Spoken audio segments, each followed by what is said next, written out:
Innal hamdalillahi nahmaduhu wa nasta'inuhu wa nastaghfiruh wa na'udzu billahi min syururi anfusina wa min sayyiati a'malina may yahdihillahu fala mudhillalah wa may yudlil fala hadiyalah. Asyhadu an la ilaha illallah wa asyhadu anna Muhammadan abduhu wa rasuluh. Allahumma shalli ala sayyidina Muhammad wa ala alihi wa ashabihi amma ba'du. Yang terhormat dan yang kami muliakan Al-Mukarram Ustadz Hari Sutarto LCMA yang alhamdulillah sudah hadir di hadapan kita semuanya.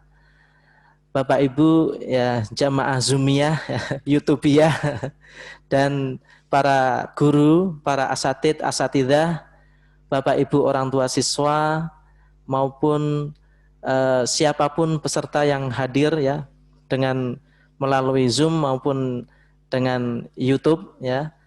Dimanapun berada ya, di darat, laut maupun udara ya. Marilah sebelumnya kita memanjatkan puji syukur kehadirat Allah Subhanahu wa taala atas segala nikmat yang telah Allah berikan pada kita semuanya. Nikmat iman, nikmat Islam, nikmat ukhuwah, nikmat kesempatan sehingga alhamdulillah pada pagi hari ini berjumpa lagi dengan kami tim KLC Quran Learning Center Lasisbi Semarang pada acara kajian Ahad pagi rutinan bulanan yang insya Allah pada pagi hari ini akan diisi oleh Ustadz Hari Sutarto LCMA. Salawat dan salam teraturkan pada Nabiullah akhir zaman Nabi Muhammad SAW. Mudah-mudahan dengan kita menjalankan apa-apa yang diajarkan dan melaksanakan apa-apa yang diperintahkan dari yang paling mudah kita laksanakan sunah-sunahnya. Mudah-mudahan kita diakui sebagai umatnya sehingga kelak kita akan mendapatkan syafaatnya di hari pembalasan. Amin, amin, amin, Allahumma amin. Bapak Ibu rahimakumullah, insyaallah pada pagi hari ini tema yang akan diangkat ya masih tentang Isra Mi'raj ya di akhir bulan Rajab ya, dan insyaallah karena akhir bulan Rajab berarti sebentar lagi Sya'ban, sebulan lagi akan berpuasa begitu ya. Dan kita dianjurkan untuk berdoa, Allahumma barik lana fi Rajab wa Sya'ban wa balighna Ramadan. Amin Allahumma amin. Mudah-mudahan Allah menyampaikan kita umur kita di bulan Ramadan. Baik Bapak Ibu rahimakumullah, saya akan membacakan susunan acara yang akan kita laksanakan bersama pada pagi hari ini. Yang pertama adalah pembukaan, yang kedua tilawah atau tasmi, yang ketiga adalah materi, dan yang keempat doa penutup. Baik, jamaah rahimakumullah, mari kita awali pertemuan kita pada pagi hari ini dengan membaca Ummul Kitab ala hadiniyah al-Fatihah. A'udzu billahi minasyaitonir rajim. Bismillahirrahmanirrahim. Alhamdulillahirabbil alamin arrahmanir rahim maliki yaumiddin. Iyyaka na'budu wa iyyaka nasta'in. Ihdinas siratal mustaqim. Shiratal ladzina an'amta 'alaihim ghairil maghdubi 'alaihim waladdallin. Rabbi fil amin. Untuk yang selanjutnya adalah tasmi' yang akan disampaikan oleh Ustadz Ibrahim. Pada beliau kami persilahkan. Monggo.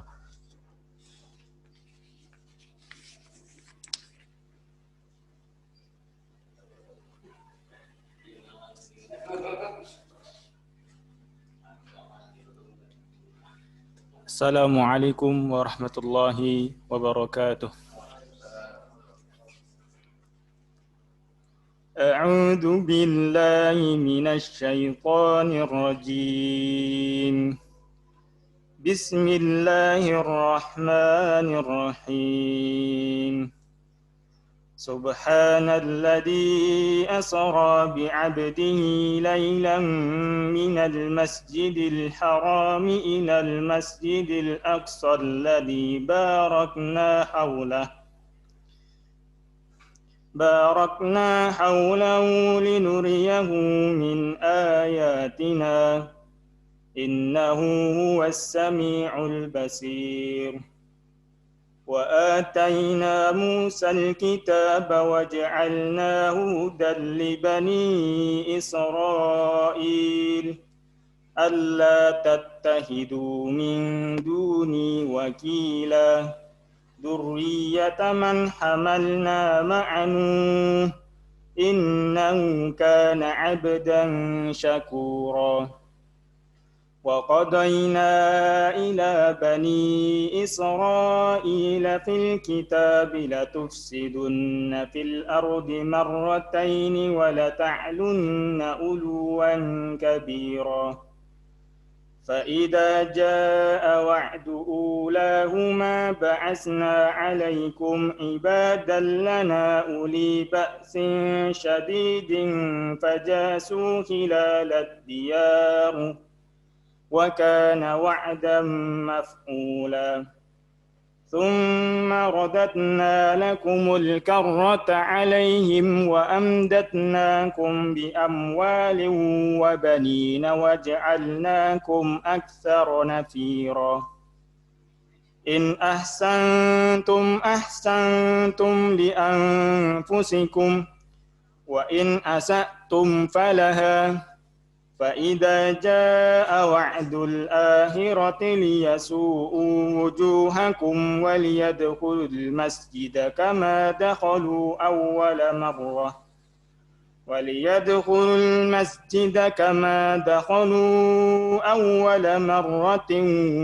وليتبروا ما علوا تتبيرا صدق الله العظيم. Assalamualaikum warahmatullahi wabarakatuh.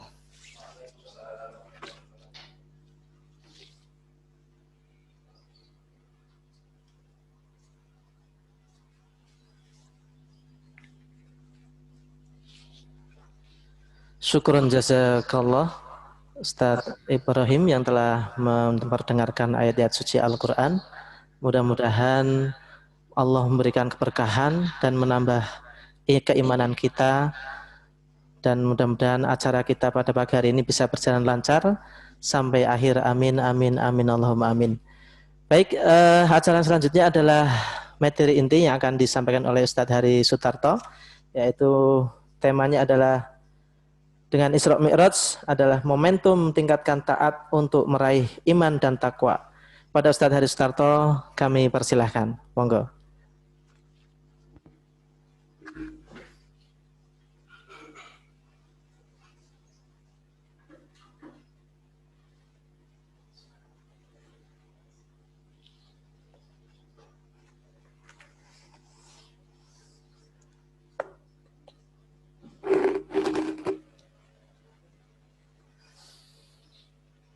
Bismillahirrahmanirrahim. Assalamualaikum warahmatullahi wabarakatuh. Alhamdulillahilladzi khalaqal mauta wal hayata liyabluwakum ayyukum ahsanu amala. Walhamdulillahilladzi asra bi'abdihi laylan minal masjidil haram ilal masjidil aqsa alladzi barakna hawlahu linuriyahu min ayatina innahu huwas sami'ul basir.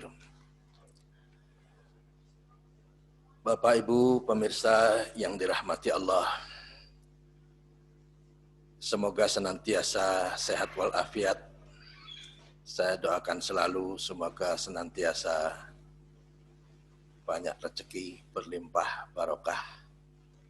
Saya doakan Bapak Ibu semoga senantiasa berbahagia bersama keluarga tercinta, sakinah, mawaddah, warahmah, radiyatan mardiyah, fid dunya wal akhirah. Allahumma amin.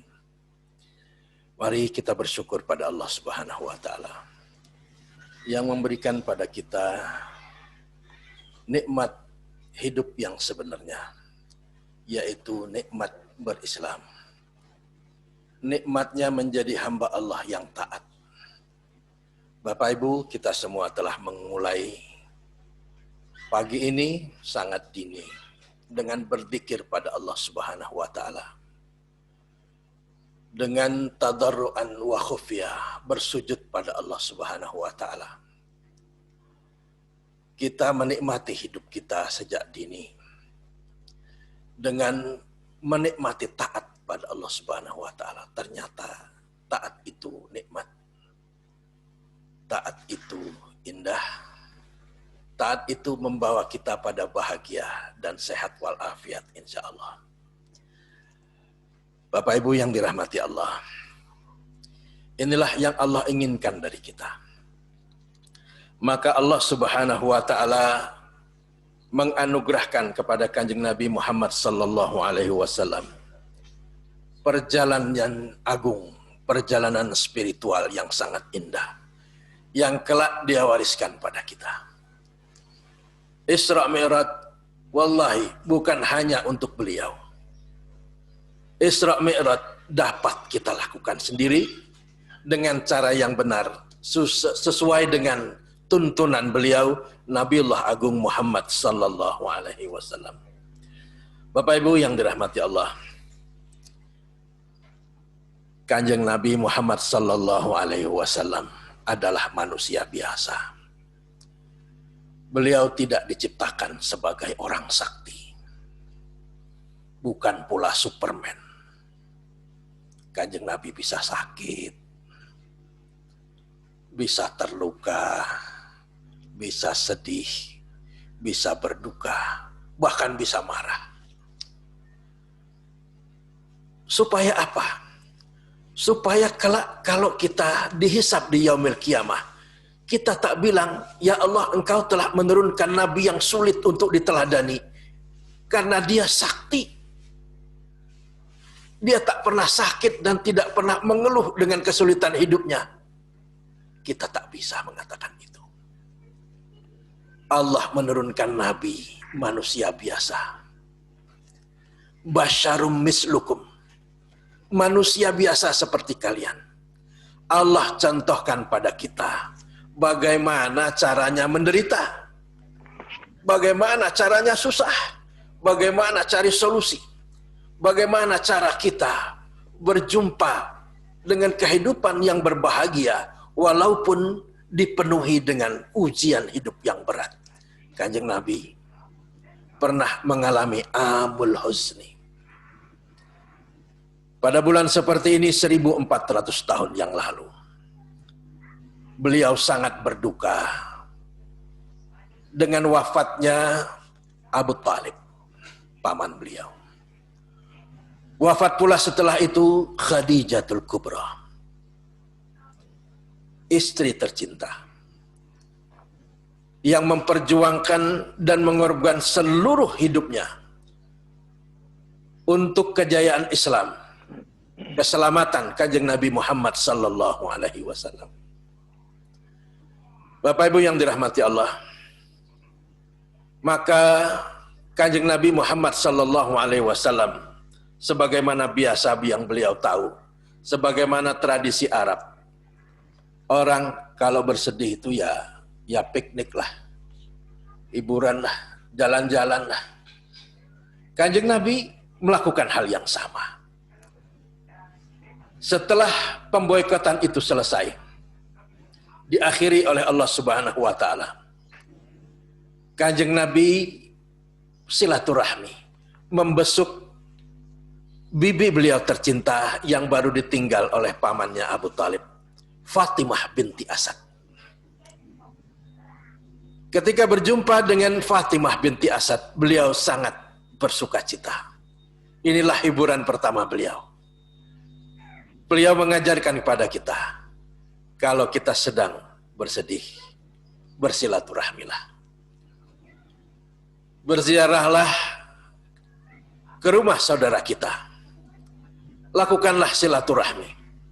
Karena itu adalah sepertinya perjalanan biasa, tetapi pada hakikatnya silaturahmi adalah perjalanan spiritual. Kita mencari alasan, sababun min asbabil hidayah. Bagaimana caranya Allah memberi kita hiburan, menguatkan mental dan jiwa kita pada saat kita menghadapi kedukaan. Bapak Ibu yang disayangi Allah, Kanjeng Nabi pun berjumpa dengan sepupu-sepupunya, putra-putrinya Abu Talib almarhum. Di antaranya beliau berjumpa dengan Maimunah. Karena hari itu sudah agak sore, Maimunah berkata, "Ayah Rasulullah, wahai Rasulullah,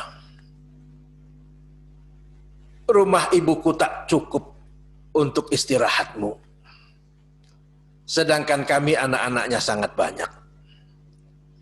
Bila engkau berkenan ya Rasulullah, singgahlah di rumahku. Suamiku telah menyediakan bagimu kamar yang baik dan makanan yang cukup. Menginaplah di rumahku. Kanjeng Nabi mendengar tawaran dan penuturan dari Maimunah. Beliau pun bersedia. Malam itu beliau tidur di rumahnya Maimunah. Dan beliau ingin beristirahat di rumah Maimunah. Tetapi beliau ingat bahwa dulu beliau pernah melamar Maimunah, tidak jadi. Lantas beliau merasa tidak enak hati. Yang jelas di dalam hati beliau ada kerinduan yang amat sangat pada Ka'bah.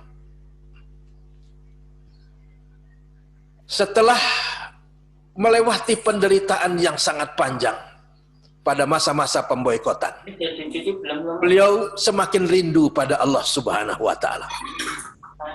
Maka beliau pun menghampiri Ka'bah. Beliau izin pada Haris, suaminya Maimunah, dan Haris mengizinkannya. Beliau tidur setelah itu, tidur-tiduran di Hijr Ismail, sebelah barat Ka'bah itu. Kanjeng Nabi Muhammad sallallahu alaihi wasallam merasa tentram hatinya. Sebagaimana dulu beliau ingat bagaimana Abdul Muttalib, kakek beliau, sering menimbang beliau di tempat itu. Hijr Ismail memang sebuah lokasi yang paling menenangkan, paling dingin, paling adem, paling menyejukkan. Karena beliau merasa nyaman, beliau pun tertidur tanpa sepengetahuan beliau. Hamzah dan Ali bin Abi Thalib yang baru saja pulang dari berburu, mengetahui kabar ini, beliau tidak langsung pulang. Beliau berjaga-jaga. Mereka berdua berjaga-jaga mengawasi Rasulullah sallallahu alaihi wasallam yang sedang beristirahat di Hijr Ismail. Antara sadar dan tidak, Nabi Muhammad sallallahu alaihi wasallam ketika beliau akan tertidur merasa kakinya disentuh oleh seseorang. Beliau terbangun.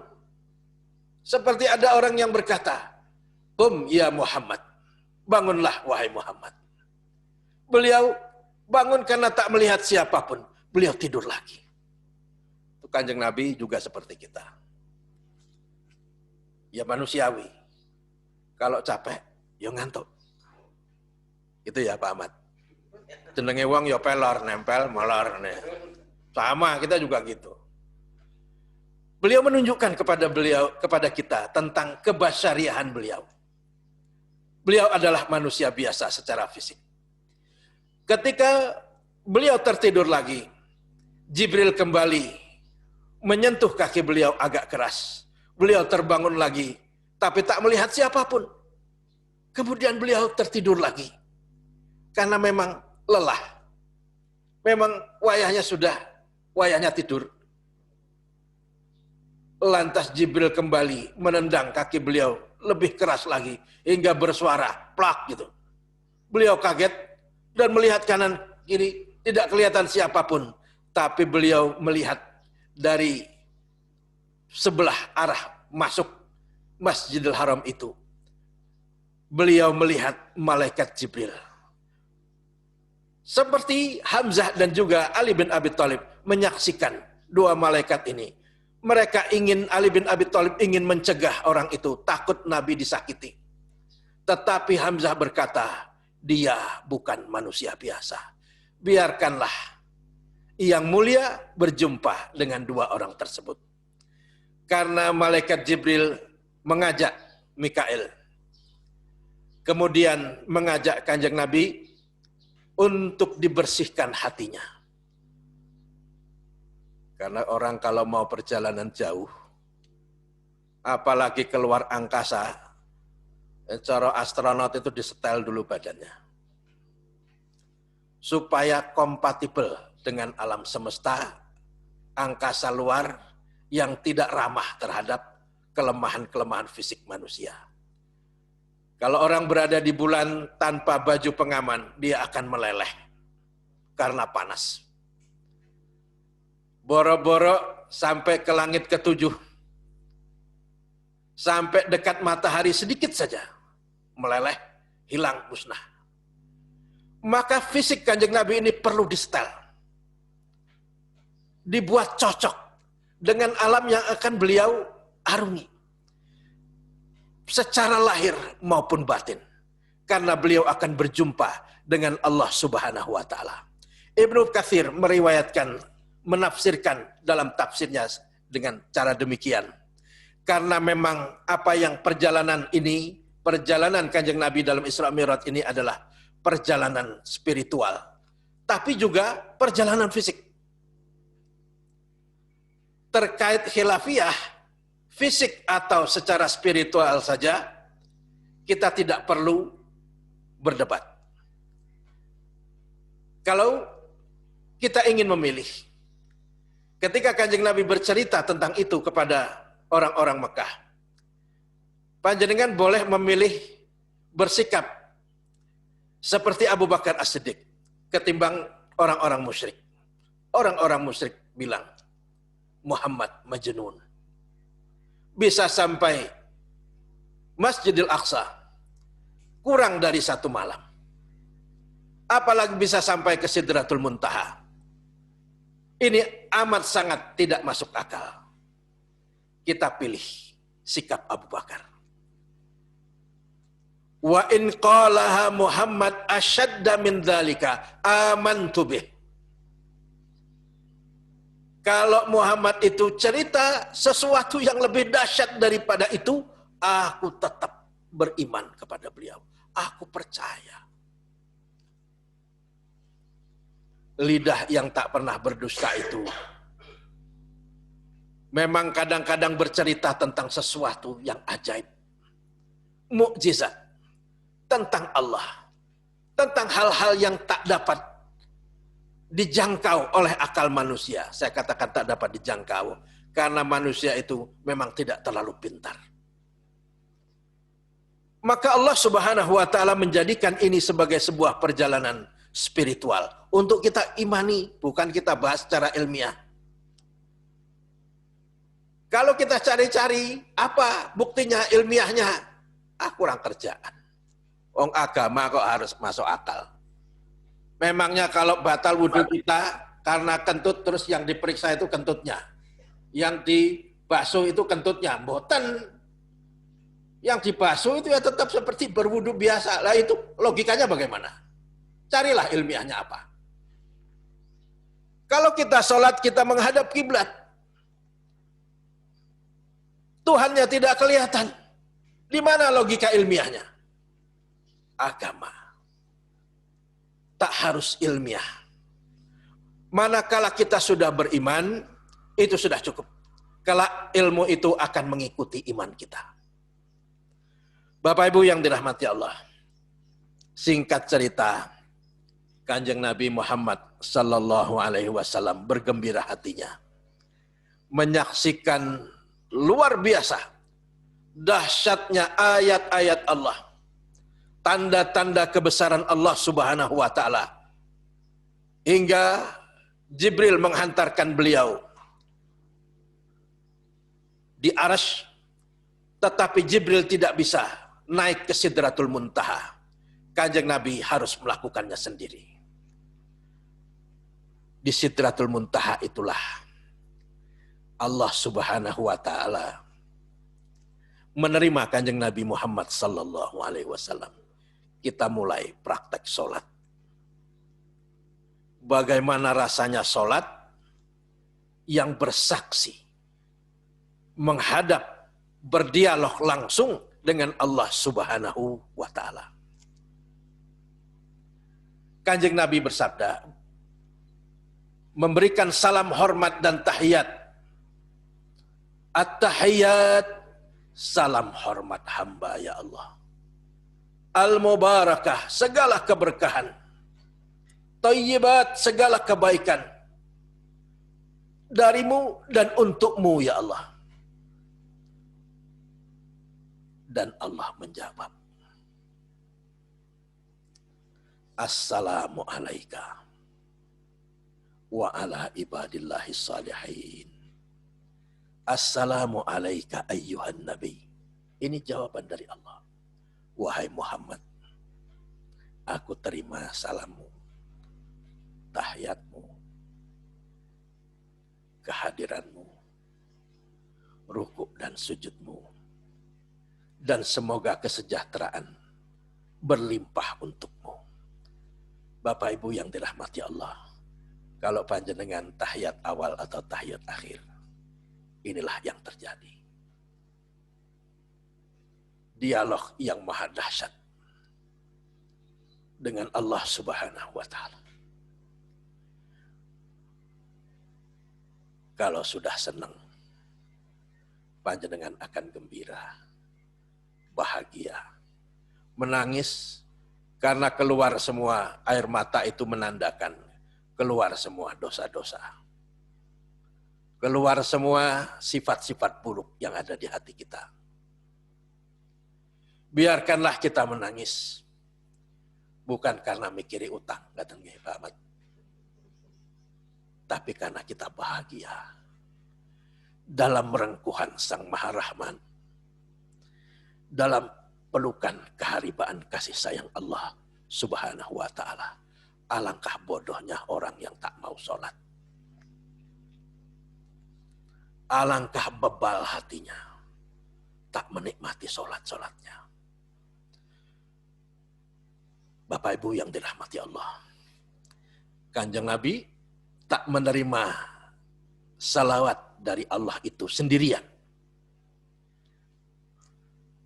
Kanjeng Nabi menjawab, assalamu alaina, umatku ya Allah.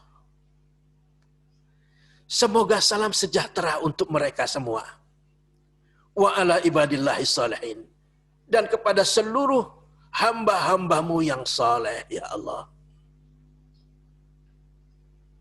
Inilah dialog yang terhebat dalam sholat. Sholat adalah anugerah. Sholat itu piknik Bapak Ibu, jangan salah. Sholat itu piknik. Maka saat Kanjeng Nabi memerintahkan Bilal untuk adzan, apa kata beliau? Arihna bis sholati ya Bilal. Ayo, kita istirahat dengan cara sholat, wahai Bilal. Sholat bukan beban, Bapak Ibu. Sholat adalah nikmat. Nikmat yang tak terhingga.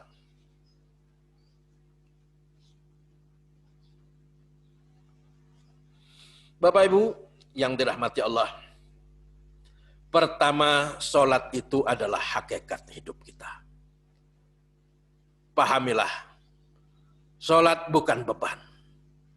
Kalau beban rasanya capek. Pengen leren saja. Kalau diadzani, malas saja bawaannya. Kok cepat men, gasik men, dulu wes adzan. Sapa kayak muadzin nih, mesti Pak Ahmad. Tumeh suarane apik. Wong diadzan ke kok ora matur nuwun ya Pak Ahmad. Ini karena merasa bahwa sholat itu beban. Bagi orang-orang soleh, sebelum adzan dia sudah harus siapkan hatinya menghadap Allah Subhanahu wa Ta'ala. Walau dalam keadaan saat bekerja sekalipun. Sholat adalah hakikat hidup kita. Wa ma khalaqtul jinna wal insa illa liya'budun. Tidaklah aku ciptakan jin dan manusia kecuali misinya adalah untuk beribadah padaku. Ibadah kita yang paling utama adalah sholat. Memang benar. Semua amal orang soleh itu adalah ibadah. Tapi kuncinya adalah sholat. Kalau kunci itu terbuka, jadi ibadah yang lain. Kalau kunci sholat itu tak terbuka, tidak jadi ibadah. Apapun cuma jadi hawa nafsu. Cuma jadi pelampiasan keinginan dan kepinginan. Mari Kita jadikan sholat sebagai kebahagiaan hidup kita. Ya tidak bisa ujuk-ujuk. Ya ditekuni, makanya ditekuni, kok dimalesi. Subuh-subuh, walaupun dingin, hujan, badai, banter, ya rata-rata orang narik kemul, alah udan, ora sunah nang masjid udan-udan. Beda dengan orang soleh.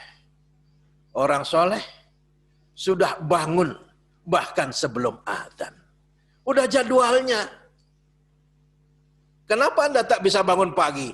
Anda tidurnya kemalaman. Weanan wae. Nonton Ikatan Cinta wae rabar-bar. Sinetron wae sing mau penting kae. Tidurnya sing gasi biar bisa bangun pagi. Biar bisa nikmati rahmat Allah yang sejati yang Allah taburkan di alam semesta. Dilihat toh. Sering-sering nyawang langit. Nyawang kok TV wae karo HP wae. Pijat, arep turu jebul wis jam 12 bengi. Baru mau tidur. Ya bablas toh subuhe. Saya kasih cara yang masuk akal saja. Tidur sebelum jam 10. Saya jamin bangunnya enak, sehat, seger, bugar, waras. Bisa lihat bintang di langit. Bisa jalan ke masjid. Hingga setiap kaki kanan melangkah, Allah ampuni dosa jenengan. Kilap, salah, semua diampuni Allah. Kalau kaki kanan melangkah, Allah tambah pahalanya. Kalau kaki kiri melangkah, Allah ampuni dosanya. Setiap langkahnya. Kata Nabi, hingga kalau dia tiba di masjid, maka sholatnya utuh untuk dirinya semua. Betapa indah berjumpa saudara di pagi buta. Pagi-pagi sudah dapat senyumnya tetangga. Sama-sama orang soleh. Dinikmati. Ke masjid itu bukan setor muka. Emangnya orang kerja, absen. Nikmatilah.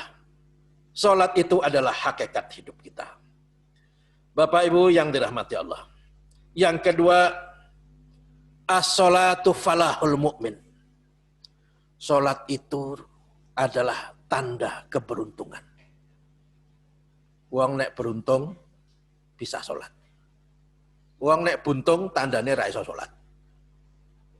Mau tahu? Mau diciri? Apa tandanya panjenengan hidupnya buntung? Ora gelem sholat. Walaupun hartanya banyak,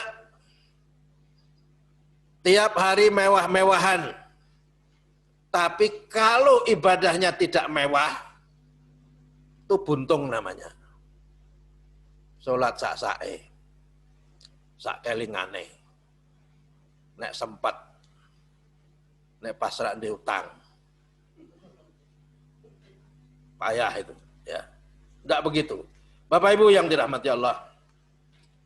Allah berfirman, qad aflaha man tazakka. Beruntunglah orang yang mensucikan hatinya. Wa dzakara rabbihi fasalla. Carane dia ingat nyebut nama Tuhannya. Kemudian sholat. Sholat itu kata Nabi seperti orang mandi 5 kali sehari. Masih ada nggak dosanya? Habis semua di bawah air sungai. Sungai yang ada depan rumahnya kata Nabi. Seolah-olah orang yang sholat itu dia punya sungai depan rumahnya. Saiki banyu tuku kok. Boro-boro sungai depan rumah. Tapi orang sholat itu seperti punya sungai. Sungai yang menjadi sumber kehidupan. Dia bisa mancing, dia bisa ternak, dia bisa macam-macam di situ. Dan yang paling utama, buat bersih-bersih dosa.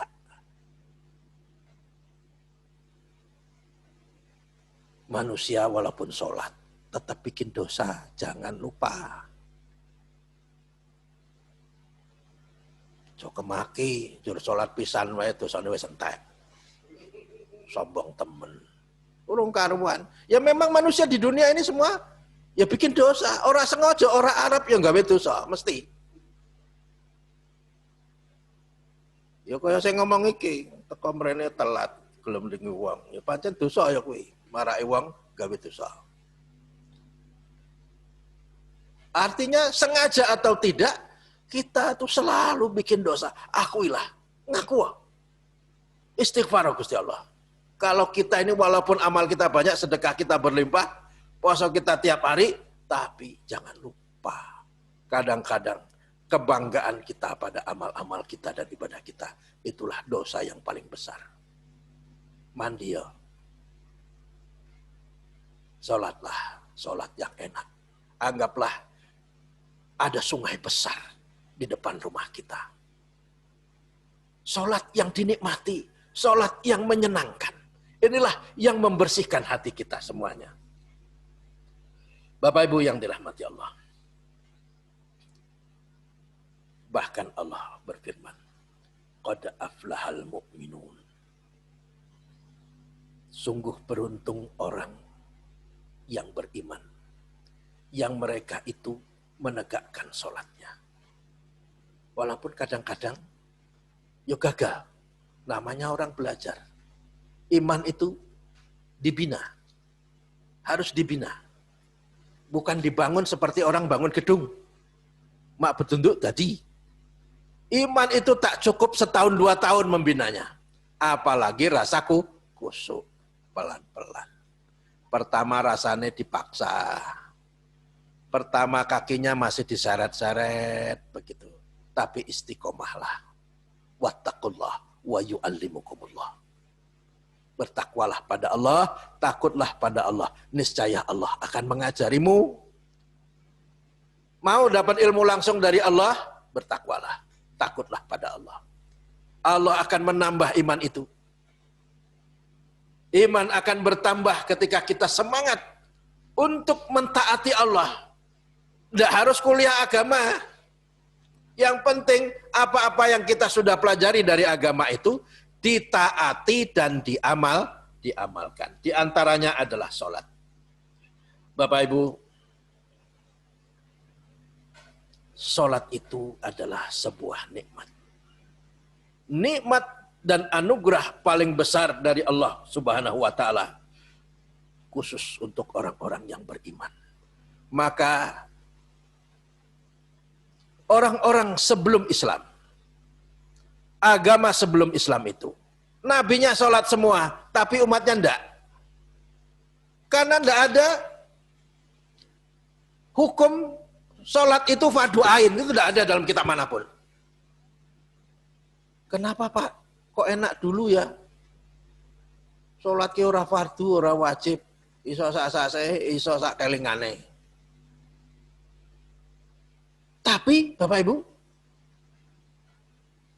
ternyata manusia itu tidak ngerti kebutuhannya. Kebutuhan manusia terhadap sholat itu jauh lebih banyak daripada kebutuhannya terhadap makan. Wong nek ramangan ki paling mati. Tapi kalau sholat, dia tetap masuk surga. Dia tetap disayangi Allah. Buktinya ra ana wong sholat tur ora mangan.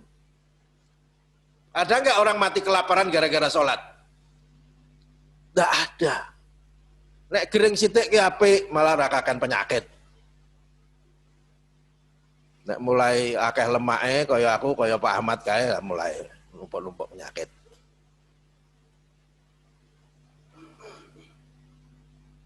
Bapak Ibu yang dirahmati Allah. Maka Allah jadikan sholat itu wajib, fardu ain, karena itu adalah kebutuhan utama kita. Tapi Pak, nek orang mangan kan ngeleh. Ya, umpama panjenengan tidak diwajibkan, maka dalam Al-Quran tidak ada al-aklu faridah ala kulli muslimin wa muslimah, kan tidak ada.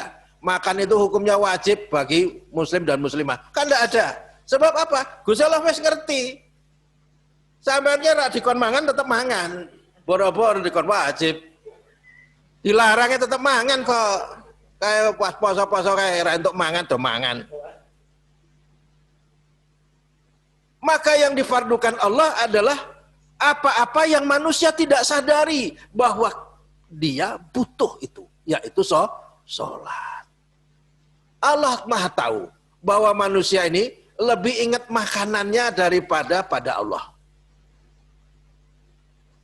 Tahu tak zikir? Allah, Allah, Allah sepanjang hari. Ora tahu. Angger ngeleh yo kelingan soto. Langsung kelingan panganan. Sing cedak kene apa? Ya kuwi penyet-penyetan. Kalau makan itu manusia selalu ingat, kalau sholat tidak. Allah bantu kita dengan rahmatnya. Allah tunjukkan kebutuhan kita yang utama itu adalah sholat, bukan makanan. Karena manusia tidak mungkin tidak makan. Tapi kalau tidak sholat, amat sangat banyak contohnya. Mayoritas menungso ora sholat. Padahal Nabi ini sholat. Nabi Isa itu bilang, wa ausani bis sholati wa zakati madum tuhaya. Allah wasiatkan kepadaku untuk sholat selama aku masih hidup. Nabi-nabi yang lain, banyak dalilnya dalam Al-Quran. Nah, Bapak Ibu yang dirahmati Allah, sekarang kita kembali ke kita. Saya orang meh cerita, Kanjeng Nabi ketemu siapa.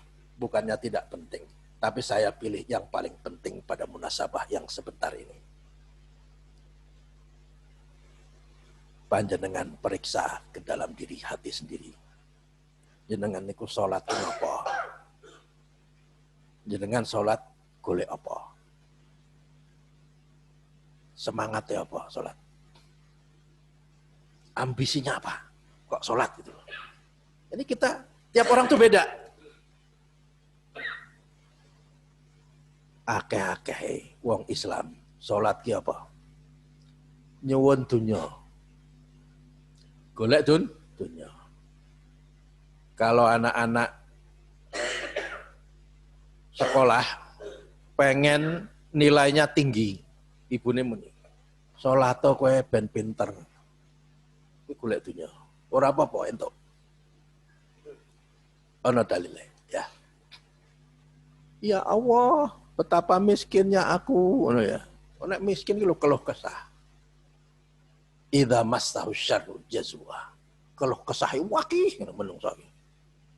Kejantur sikil meja sithik. Keluh kesah seminggu ra relen-relen. Wingi iki lho jenthekku kejantur sikil meja. Apa Mas iki? Cerita semua diceritain.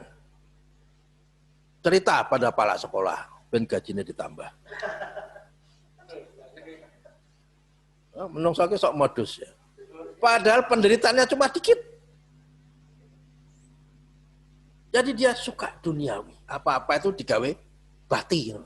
Wong urip ki golek bati. Apa-apa pengen bati. Karena tidak niat ibadah. Dia cuma ingin bati. Tapi Gusti Allah ya ngerti, dia sedang berproses belajar menuju jiwa sholat yang sempurna. Gusti Allah apa kurang pemurah apa? Ora apa-apa, kowe njaluk dunya tak kei. Dunya ki mung cuma upil kotoran perjuangan. Dia cuma kotoran keledai. Singkirkan. Belajarlah menyingkirkan kotoran. Bapak Ibu yang dirahmati Allah. Inilah motif pertama orang sholat. Cari dunia. Allah bilang, wa idza massahul khairu manu'a. Tapi kalau diberi Allah kebaikan, rezeki yang banyak, manu'a. Pelete makikit. Seolah-olah kalau hartanya hilang sedikit itu rasanya setengah mati. Marahnya berminggu-minggu. Padahal ketelingsut duitnya 20.000 ya. Ngamuke 2 minggu. Nek 30.000 ngamuke 3 minggu ngono ya. Manusia suka seperti itu. Kata Allah, illal musallin, kecuali orang-orang yang sholat. Kalau orang sholat itu dia tidak akan terlalu resah dengan dunia. Bahkan kalau dicuri orang, wes ben wonge buta. Aku mbek dene sugih aku. Nggih mboten? Wes ben wonge buta. Nek pancen cek rezekiku mesti kembali.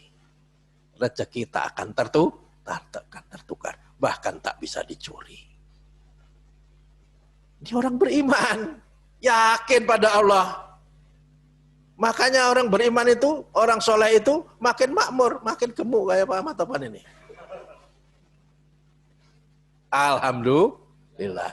Saya bukan ngece Pak Ahmad ya Pak Ahmad. Saya senang lihat Pak Ahmad sekarang sudah, wah luar biasa, alhamdulillah ya. Luar biasa. Bapak Ibu yang dirahmati Allah. Apa yang diizinkan Allah itu diizinkan. Sebab orang belajar itu tidak hina. Panjenengan belajar sholat, golek dunya, ya ora apa-apa. Tapi kan mintanya sama Allah, nggih mboten? Loh salahnya di mana coba? Mboten salah.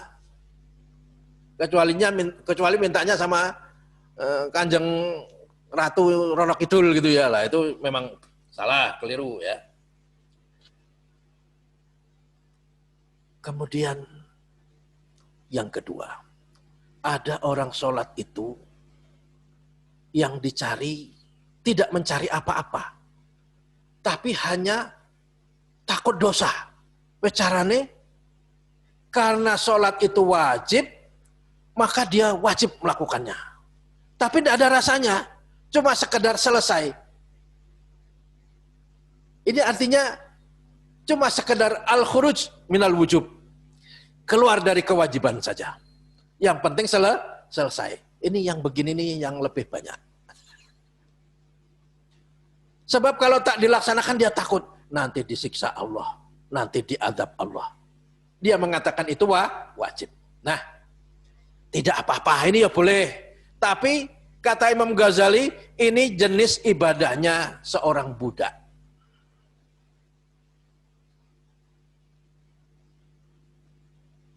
Karena dulu pernah terjadi, sebelum Islam, semua umat disuruh sholat, tapi orang mangkat. Gara-gara apa? Karena Allah tidak mewajibkan, itu tidak ingin melahirkan mental budak. Allah tak memperbudak manusia, Allah ingin memuliakan manusia. Allah adalah Tuhan yang sangat ngajeni kita. Tapi karena sholat itu benar-benar kita butuhkan untuk mendidik jiwa kita, maka Allah jadikan dia wajib. Bapak Ibu yang dirahmati Allah, ini motif kedua orang sholat, sekedar melampiaskan, merontokkan kewajiban saja. Ya. Kemudian ada juga golongan ketiga. Naik dikit. Kenapa kamu sholat? Sholat itu tanha anil fahsya'i wal munkar. Supaya aku tidak berbuat jahat. Ini baik. Sangat baik. Bagaimana caranya dia sholat sehingga Allah senantiasa menjaga tangannya dari perbuatan keji dan mungkar. Sebab kalau telah sholat, telah selesai sholat, dia memelihara cahaya nama Allah di dalam hatinya. Dia malu kalau bikin maksiat, bikin dosa. Izin Gusti Allah. Bahkan kalau mau memikirkan hal-hal yang buruk, dia tidak jadi. Ini termasuk orang yang sangat baik spiritualnya. Tapi dia juga masih belajar. Bagaimana supaya sholatnya ini tidak bolong. Sebab kalau cuma takut dosa, menungso ki akeh-akeh ora wedi. Wedi dosa ki nek pas eling pas nang musola, pas nang masjid. Setelah itu bergaul dengan manusia, weruh duit lali. Mulakno akeh wong alim, ustad mlebu penjara. Karena apa? Akeh laline, mbek kelingane. Berarti ini sholat belum ideal dong Pak? Iya, belum ideal. Belum ideal. Hanya karena takut berbuat dosa. Belum benar-benar ikhlas. Ini masih duniawi. Naik lagi. Setelah belajar, naik kelas lagi. Kalau dia tekuni sholatnya hingga dia istiqomah, maka dia akan merasakan bahwa sholat itu adalah cara yang paling baik dan paling pas untuk bersyukur. Dan meminta pertolongan Allah. Jadi kalau lagi susah, seringkali orang dinasehati. Nyuwun Gusti Allah. Wasta'inu bis sabri was shalah. Minta tolonglah dengan sabar dan sholat. Ini juga banyak terjadi hal seperti ini. Orang sholat hanya untuk minta pada Allah. Ini juga baik. Baik. Saya tidak bilang salah. Ini adalah makom berikutnya dari kesalehan, perjalanan spiritual, para salik yang mencari hakikat sholat. Karena kalau jalan ini dia sukses menjangkau nikmatnya sholat hingga tiba di pelataran kasih sayang Allah Subhanahu wa taala, dia tak akan lagi bisa bercerita. Makam terakhir Bapak Ibu. Makam yang paling indah. Dia ditanya, "Kenapa kamu sholat?" Dia tak bisa jawab. Yang dia tanya akan balik bertanya lagi. Lah kowe kok takok? Apa kowe ora tau sholat? Nggih mboten? Jajal. Pak Ahmad ditanya, "Bagai piye rasane Pak Ahmad duwe bojo?" Cerita mboten? Apa sampean ndek bojo? Tak balang sandal kowe. Berhak ngamuk Pak Ahmad. Sebab apa?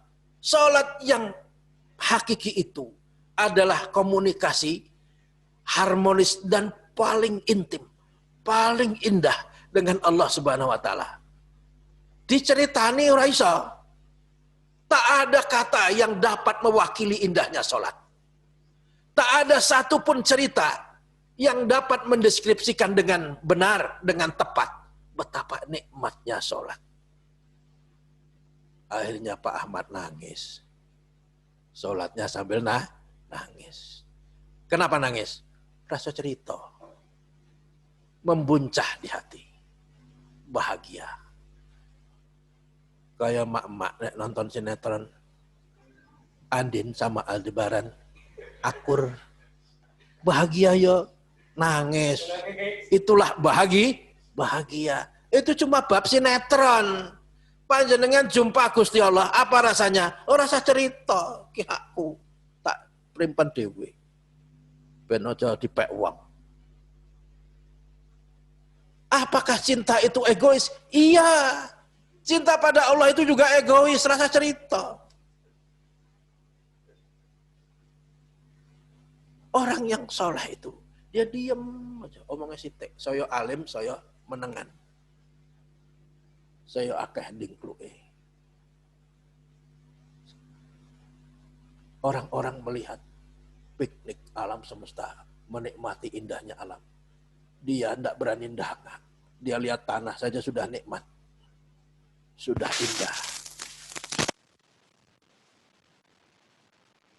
Dia menyaksikan rumput sudah sangat indah. Dia merasakan dirinya boleh bernapas, sudah sangat indah. Dia tak berani ndangak ke langit. Jangan-jangan kata Kanjeng Nabi itu benar. Siapa yang sholat sambil ndangak langit, dicolok malaikat matanya. Jingkluk dia. Itu benar ya. Walaupun barangkali kalau ditafsir dengan bahasa yang benar, kurang pas tafsirnya. Tapi ketakwaan itu memang tidak ada ukurannya. Cinta pada Allah itu unlimited. Tidak bisa dibatasi dengan kata-kata. Ketika kita mendefinisikan nikmatnya sholat, otomatis kita sedang membatasi nikmat sholat. Itulah bahasa manusia, bahasa kalam, lughah. Tapi kalau bahasa hati, tak bisa. Tak bisa didengar, tapi tak ada batasnya. Inilah al-hub. Cinta. Dan Allah Subhanahu wa ta'ala menganugerahkannya kepada orang-orang yang menekuni sholatnya. Hingga di hatinya terasa nikmat. Inilah jalan Islam yang disebut oleh Allah Subhanahu wa ta'ala dalam surat Ali Imran ayat 56. Ulaika alladzina an'amallahu alaihim minan nabiyyin. Persis seperti doa-doa kita setiap hari. Iyyaka na'budu wa iyyaka nasta'in. Terakhir kita bilang apa? Siratal ladzina an'amta alaihim. Jalan hidup orang-orang yang engkau beri nikmat. Allah menjelaskan jalan hidupnya siapa? Ulaika alladzina an'amallahu alaihim minan nabiyyin. Para nabi, jalan hidupnya para nabi sangat nikmat. Mereka secara dunia orang melihatnya hancur lebur. Min dzurriyyati Adam. Nabi-nabi yang mereka itu anak Adam. Menungso biasa, bukan orang sakti. Nabi Adam itu manusia. Anak cucunya Nabi Nuh, Ibrahim dan semuanya, semua manusia biasa. Min dzurriyyati Adam wa mimman hamalna ma'a Nuh. Dan orang-orang yang kami beri nikmat daripada keturunan Nabi Nuh alaihissalam. Wa min dzurriyyati Ibrahim wa Israil.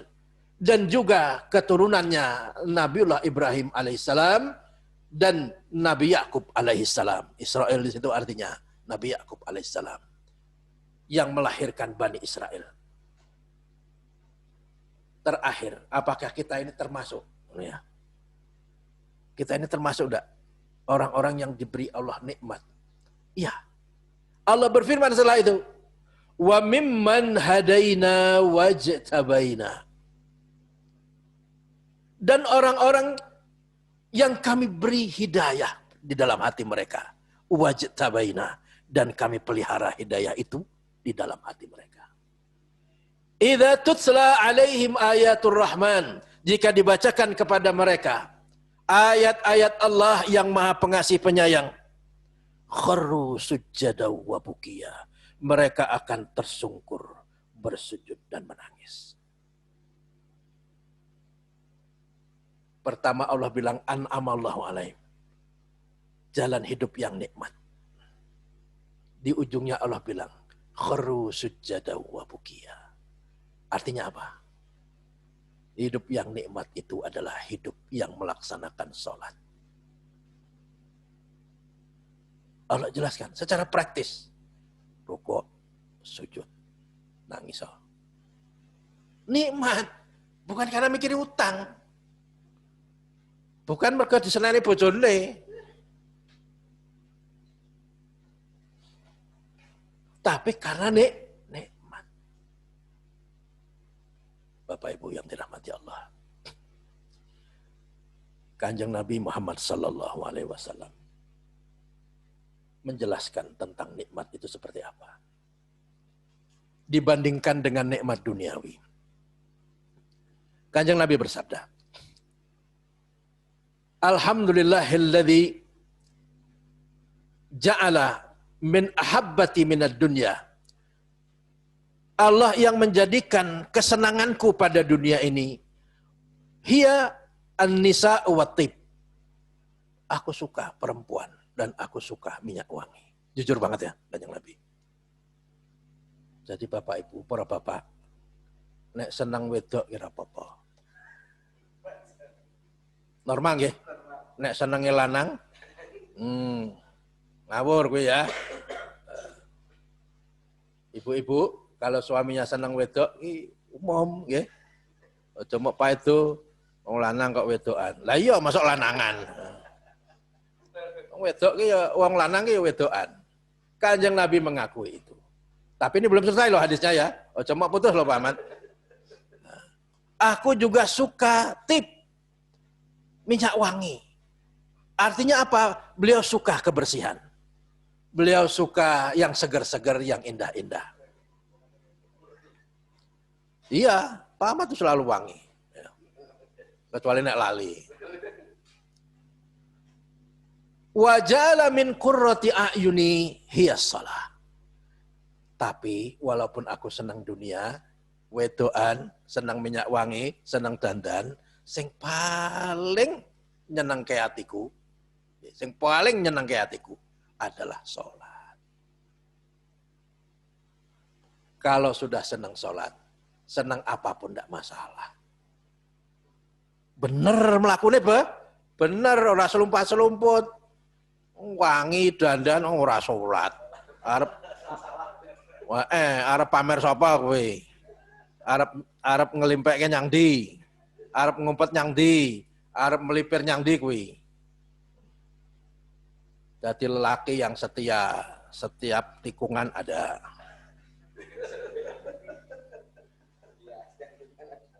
Itu gara-gara tidak mau sholat. Jadi senang perempuan tuh ya boleh, tapi seneng sholat. Yang paling disenangi adalah sholat. Sak nakal-nakale wong lanang sing seneng sholat, pasti dapat bimbingan Allah. Dia akan dididik oleh Allah. Jangan bingung, ibu-ibu, kalau bapaknya nakal. Ben kerungu. Ajaklah dia sholat. Di bojo ki nek lanang nggih, ibu-ibu. Dikon sholat. Mesti mangkat. Wong lanang ki kata Nabi, tidak ada yang bisa mempengaruhi lelaki pintar kecuali kayak sing mlebu penjara ke lanang kabeh. Sing mempengaruhi siapa? Lah ya kuwi. Supaya dia baik bagaimana? Lah duwe bojo lanang ganteng, apik, wangi, oh jadi kekepi terus. Arep nang masjid kok ora entuk, sik to Mas tak kloni sik. Jangan. Wah mau cengkewing wae. Dikempet wae. Ora salah itu. Suruh dia ke masjid. Wong lanang kok ora mangkat masjid, suruh dia ke masjid. Supaya panjenengan selamat gitu loh. Pengene keluarga sakinah mawaddah warahmah, tapi lanangnya ora dikon nang masjid. Pengaruhi suami panjenengan supaya mangkat masjid. Maksudnya apa mangkat masjid? Nontoni wong salat kok nontoni. Supaya ikut sholat. Pertama nontoni, lama-lama mau sholat. Itu banyak warga kampung saya yang begitu. Tidak sholat, tak suruh nukang di masjid. Suwe-suwe sholat. Tak suruh nganteri sate, ngeterke sate. Yo mangkat, suwe-suwe sholat. Tak suruh ngeladeni tukang. Tak ajak ngechat dan sebagainya, suwe-suwe sholat. Maunya ora sholat. Alhamdulillah, Allah yang memberi mereka hidayah. Kita cuma berusaha menjadi sababun min asbabil hidayah. Bukan ustadz yang pinter. Yang pinter itu Allah. Yang pinter, yang memberi hidayah itu Allah subhanahu wa ta'ala. Maka buatlah sholat dan temannya dakwah. Itu sholat yang menyenangkan. Dakwah yang menyenangkan. Yang menghibur, yang membangun semangat. Jangan yang cuma menyalah-nyalahkan dan jangan cuma yang mengobrol aib begitu ya, tidak baik. Gitu. Bapak Ibu yang dirahmati Allah, inilah sholat yang nikmat.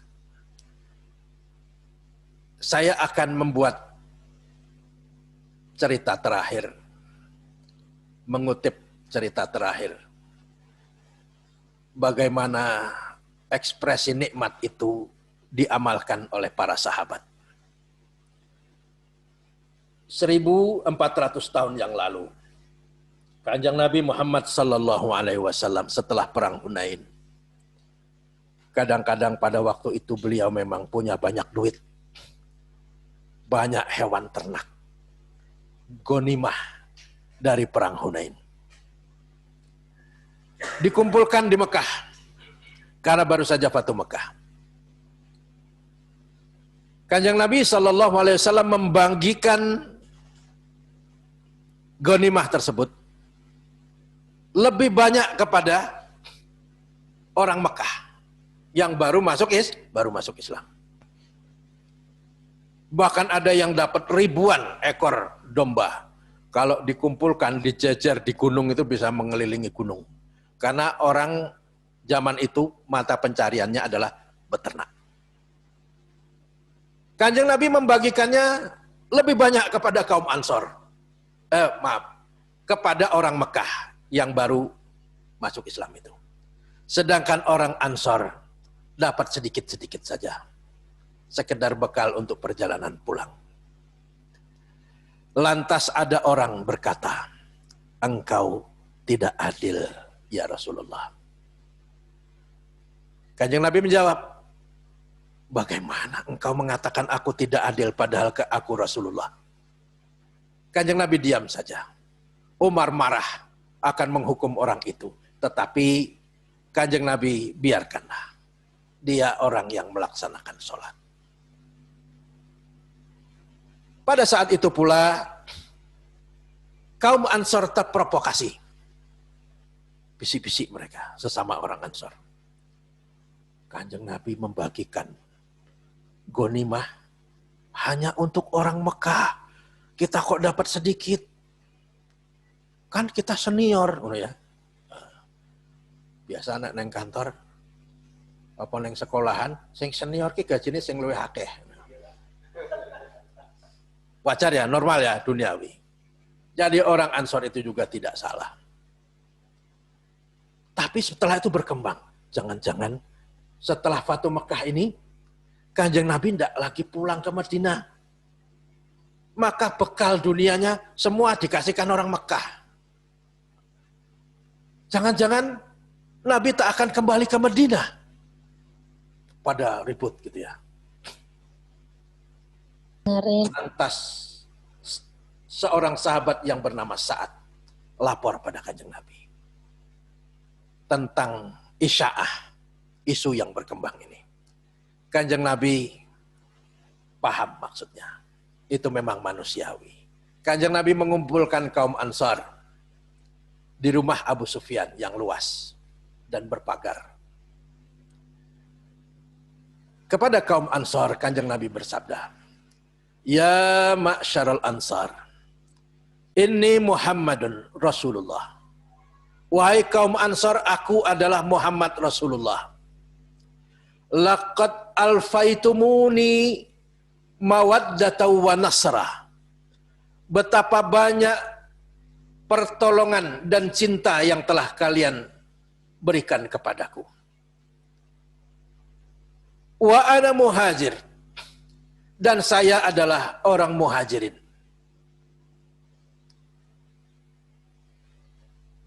Wasaufa aqdi umri baqiyati umri fil Madinah.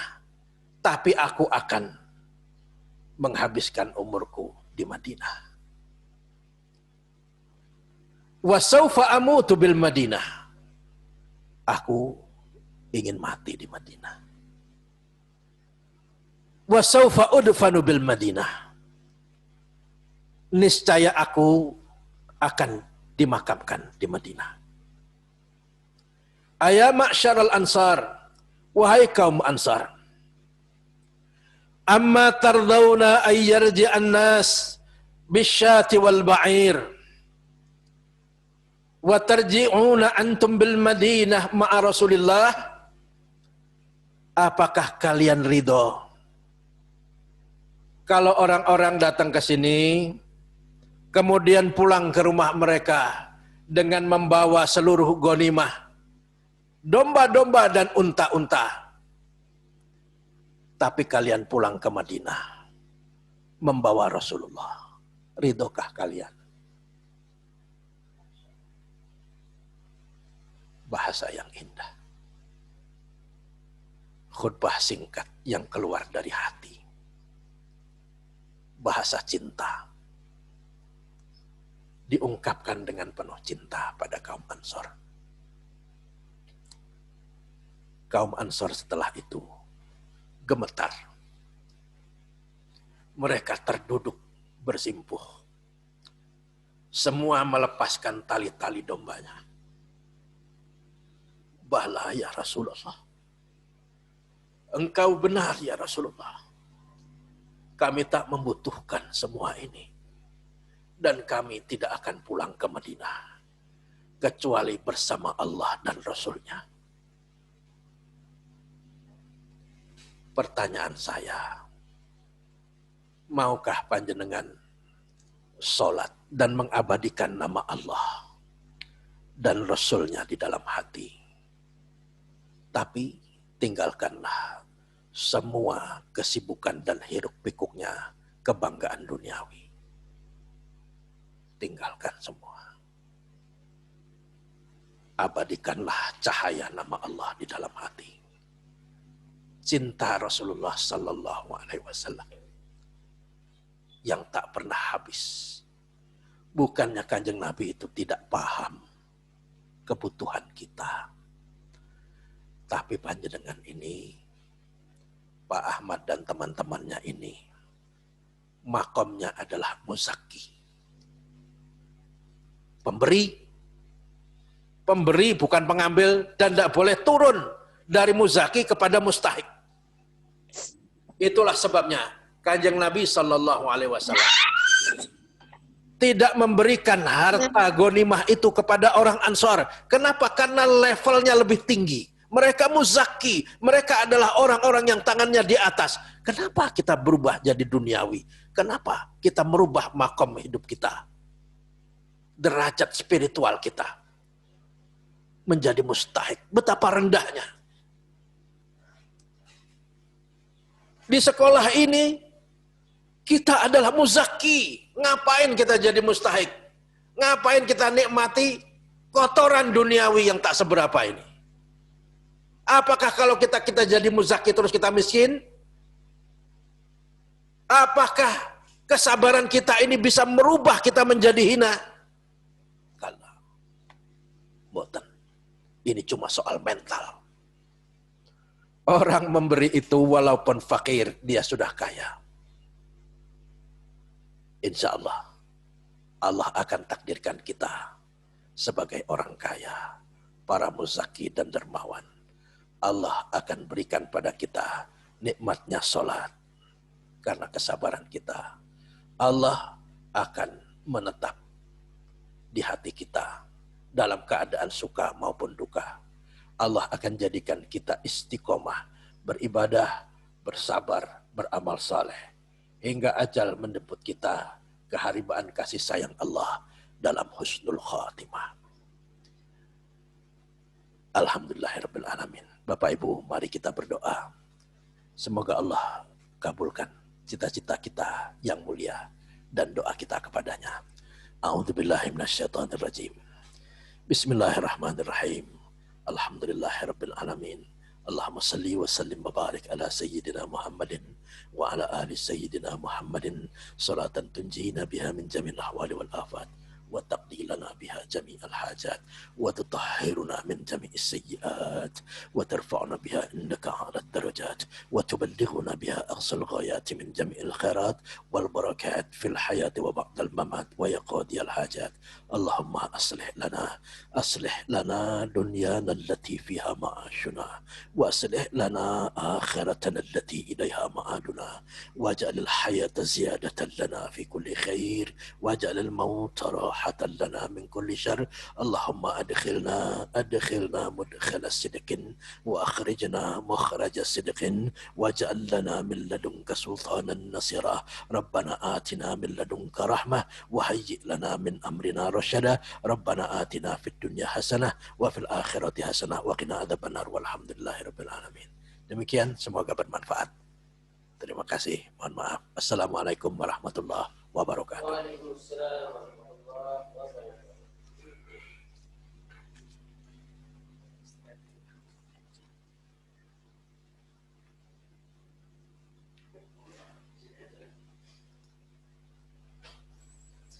Alhamdulillahirabbil alamin. Syukran jazakallah Ustaz Hari Sutarto LCMA yang subhanallah telah memberikan materi pada kajian pagi hari ini dengan subhanallah luar biasa ya. Sangat menyentuh dan yang hadir di studio ini hampir semuanya pada meneteskan air mata ini ya. Mungkin jamaah yang Zumiyah yang di rumah sana mungkin juga bisa merasakannya. Ini subhanallah ya, materinya luar biasa. Mudah-mudahan bisa bermanfaat bagi kita semuanya dan mudah-mudahan kita termasuk orang-orang yang beruntung dan bisa mengikuti apa-apa dan menjalani apa-apa yang telah disampaikan oleh Ustadz Hari Sutarto. Baik, Bapak Ibu jamaah kajian Ahad pagi yang berbahagia, insya Allah kajian bulan depan Ustadz Izzuddin, Ustadz siapa namanya? Solihin Abu Izzuddin ya, yang menulis, seorang penulis ya, banyak bukunya yang ditulis, cuma yang sangat terkenal dan fenomenal itu adalah buku Zero to Hero ya. Baik Bapak Ibu semuanya yang berbahagia, saya rasa ini sudah cukup untuk kajian Ahad pagi pada hari ini. Nantikan kajian-kajian berikutnya insya Allah setiap bulan sekali, dan insya Allah di bulan Ramadan kita juga akan ada kajian rutin juga, dan mungkin durasinya akan dipercepat, mungkin 1 pekan sekali ada begitu ya. Baik Bapak Ibu yang dirahmati Allah, kita tutup untuk kajian pada pagi hari ini dengan bacaan hamdalah dan doa kafaratul majelis. Alhamdulillahirabbil alamin. Subhanakallahumma wa bihamdika asyhadu an la ilaha illa anta astaghfiruka wa atubu ilaik. Wal afu minkum. Wassalamu alaikum warahmatullahi wabarakatuh.